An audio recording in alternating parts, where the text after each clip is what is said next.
Not many indie games have been given as much recognition as Undertale. Well, that's debatable, but Undertale still remains a piece of art. Created to be more of a journey than a game, Undertale has left a legacy on the gaming industry, and of course on the internet. Starting out as a small Kickstarter by a strange game designer, Undertale came out in summer 2015, and attracted many Let's Players and theorists alike. And honestly, it does deserve all the attention. It's a very character-driven RPG, with a simple but unique twist of not having to kill a single character. This gimmick has made an extremely interesting game, with a variety of endings, and rather hilarious characters. I'm also missing out on the top-down shooter-styled battle system, and what we're talking about today, the boss battles. The boss battles are extremely unique as far as RPGs go, being more dialogue-driven and experimental with the battle system. They've managed to create a combination of entertaining and unique battles that you can only really get in Undertale. So how about we honour the best of these boss battles? I hope you enjoy this countdown. But first, I'm going to lay down a few rules. Rule number 1. I'm rating the boss battles by their dialogues, choices, gameplay, and just personally how much I enjoyed the battle, so do expect some bias. Number 2. If I leave out a certain boss battle, it's probably due to me not enjoying it as much, or enjoying another boss battle more, so take my opinion with a pinch of salt.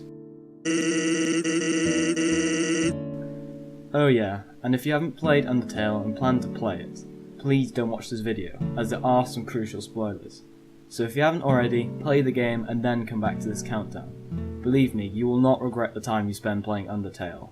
Thank you, Sans, for that warning. So with that out of the way, my name is Xlissian, and welcome to the top 5 Undertale boss battles. So grab your dank memes and a plate of spaghetti and enjoy.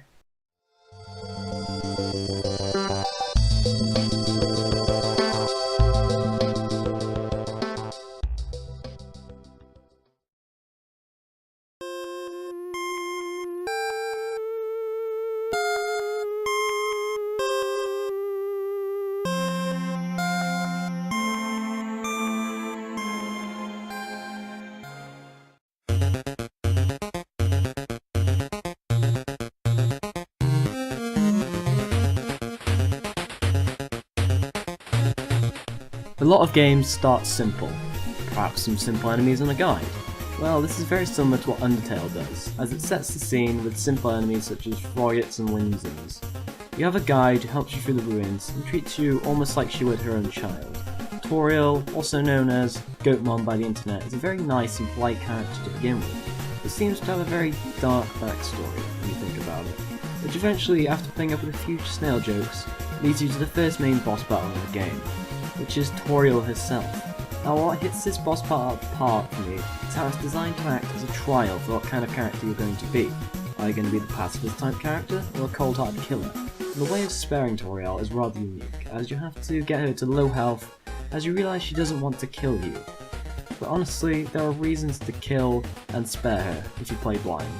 Maybe you feel sorry for her, maybe you want to keep her alive, maybe you can't bear killing her, or maybe you think she's hiding something, or maybe you just don't know how to spare her. But honestly, this is why I love this boss battle. It may not be the most stunning or epic boss battle, but it does lay down the boundaries and the base of the game, which to me makes it worthy of making it into this countdown.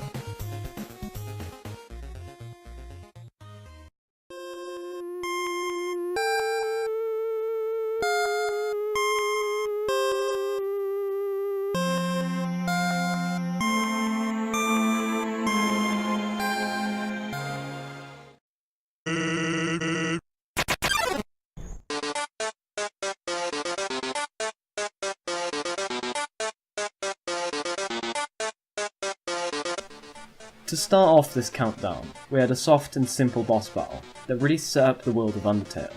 But on the other end of the spectrum, things take a turn for the dark and creepy.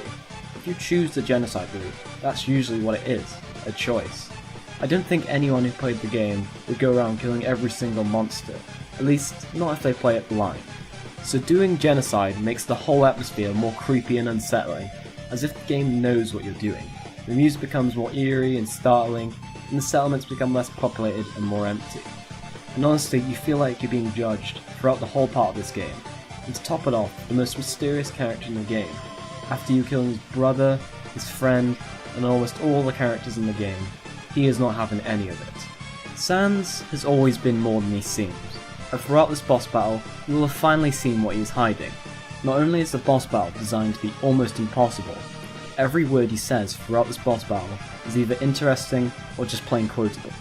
This also gives you, pun intended, determination to survive this difficult and degrading boss battle. And believe me, this boss battle is designed to be difficult, and there are many reasons for that. But the main one to me is that the Genocide run is not designed to be fun. It's designed to be an experience. It's designed to be dark, eerie, and not fun. So if you're still having fun at this part of the game, maybe you are just as evil as the game thinks you are. But back to the boss battle. Sans not only has some of the hardest attacks to dodge in the game, but also breaks the fourth wall in more ways than one. He alters time of the battle, warping from one part of the battle to another, and is also aware of the timelines you created and how many times he's beaten you. Also, the music, Megalovania, is a trademark of the creator's main songs that he puts in many of his projects, and this version sounds epic in so many ways, which makes the boss battle a little bit more bearable. This boss battle is not designed to be fun, but for the experience you get from it, so if this boss battle doesn't deserve some recognition, I don't know what does. If you don't at least like the concept of this boss battle, you may as well be playing Black Ops 9, you squeak of fuck.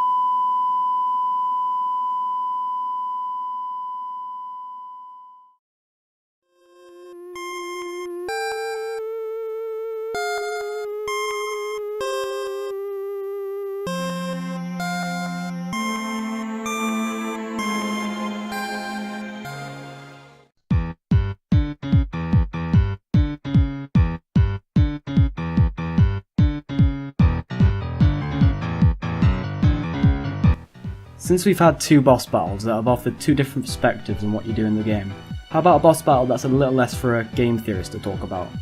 You meet Mettaton and fight him rather late in the game, but that doesn't change how epic and fun his boss battle is. At first you're giving away a few spoilers on what the boss battle will be like gameplay wise, as the top down shooter part is foreshadowed throughout Hotline, whether it be for a puzzle or right before the battle. The battle at first is rather simple, but once he is powered off, his real form appears, and it is as over the top as it is awesome. With a look similar to something from an 80s movie and a kick-ass theme tune, this battle is already off to an amazing start. The battle also has some fun obstacles, and being hard to shoot them makes for some fun but also difficult ways to dodge them. And the way of sparing him is very unique because you have to raise the ratings of the battle, as this whole battle is being recorded in the game. So how do you increase the ratings, you ask? Well, by eating branded food and talking about Toby Fox, of course. It's a very unique boss battle that you wouldn't really see in many other games, and has a rather emotional ending if you spare it. The only problem I actually have with the boss battle is there isn't any more of it. I reckon you could make a whole game about raising ratings and certain things like that.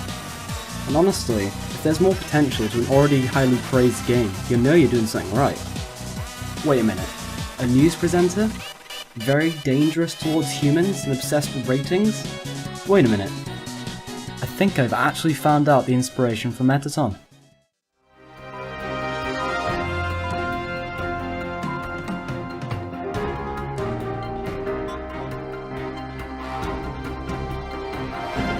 What is up, Drama Alert Nation? I'm your host, Killer Keemstar. Let's get right into the news!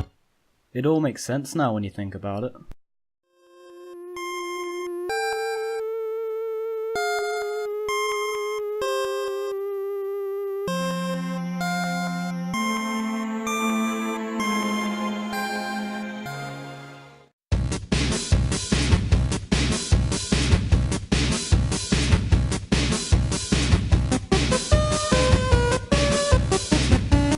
Most games that I remember extremely fondly have a moment that I can just recall and just made me think that it was unique or a breath of fresh air.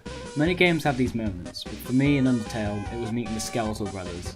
First things first, there was a Shroud of Mystery to them, which I especially loved with sounds, but we've already covered that. But there is also an element of comedy that they added, especially with Papyrus's ego, but also lovable stupidity. And this is where the developer of Undertale strikes gold. First, to make an interesting character that you want to know more about, and then they make him the boss. My god, I couldn't help but love this boss battle. It proved to me that the game still had tricks up its sleeve, while making it into a fucking platformer. The whole idea of this boss battle is just a match made in heaven. Everything he says is either hilarious or just interesting to read, as you learn more about his aspirations of capturing a human. Throw in some spaghetti and weeaboo jokes and you're off to a good start. Add in some really fun gameplay that's more similar to a floaty Mario platformer with some really innovative obstacles, and you've got me entertained. Add in an amazing battle theme that pretty much represents the character by having a hint of harmless evil, comedy and adventure, and I was in love with this boss battle. Not to mention there were 2 different ways to spare him and a really good build up to the battle. You know, every game, to me, needs its signature moment, whether it be a moment in the story, gameplay or perhaps something else.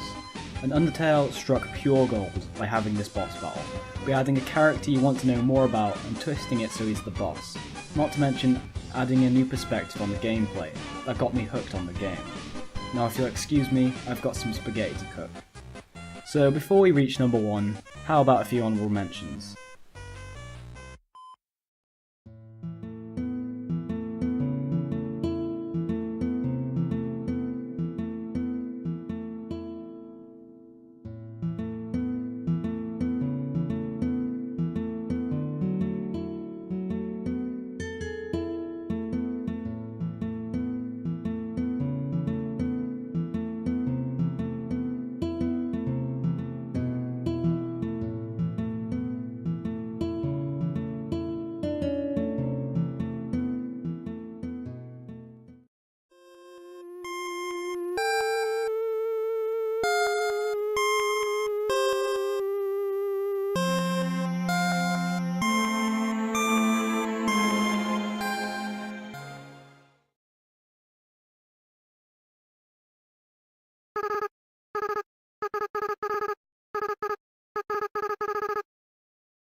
Every game, sadly, has an end.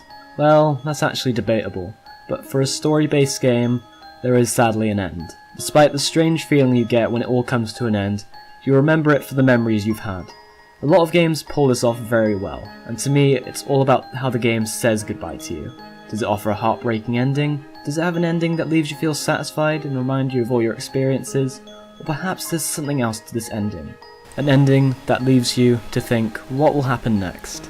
Of course, I am rambling a bit here, but after the really strange neutral ending where you feel rather empty, it was sort of a drive to finish the game on Pacifist, and the send-off to the game is nothing but heart-touching. I mean, before you step foot into the underground, life was rather depressing. Lots of monsters had become unsocial, depressed, and even considering finding ways to end their lives. But you, as the player on Pacifist, has brought humanity to Underground, something the Underground truly needed. Sparing monsters by using friendship, jokes, even doing something bad, is to show them what all humanity is about. The thought of acceptance and friendship all bonded together. And you thought, at the end, when everyone was together, that this was the ending, that you had finally given every character and every monster their happy ending. All of it for it to be crushed by the one who has been corrupted the whole time, Flowey, or should I say Asriel. The final battle is truly a mix of emotions, driven by determination, the whole theme around Undertale, and you knew it was time to show even Asriel humanity by sparing him. Even after everything he has done, there was a reason behind it. He just didn't want to be abandoned, and that's what the game wanted the whole time, to not be abandoned. But when you show him friendship, he knew it was time to let everyone have their happy ending. I know a lot of you won't understand most of what I'm saying, but this is what the magic is of the final boss. You see it as your own battle. You're fighting for all the characters you've come to love in this game. And honestly, it doesn't matter how you see it, as this is a game that is described differently by each person who's played it. Ladies and gentlemen, this is the magic of playing not just a game, but a journey, without walkthroughs, advice or spoilers. Undertale is a game best played blind. I'm Xlissian, and I didn't even talk about the gameplay or music.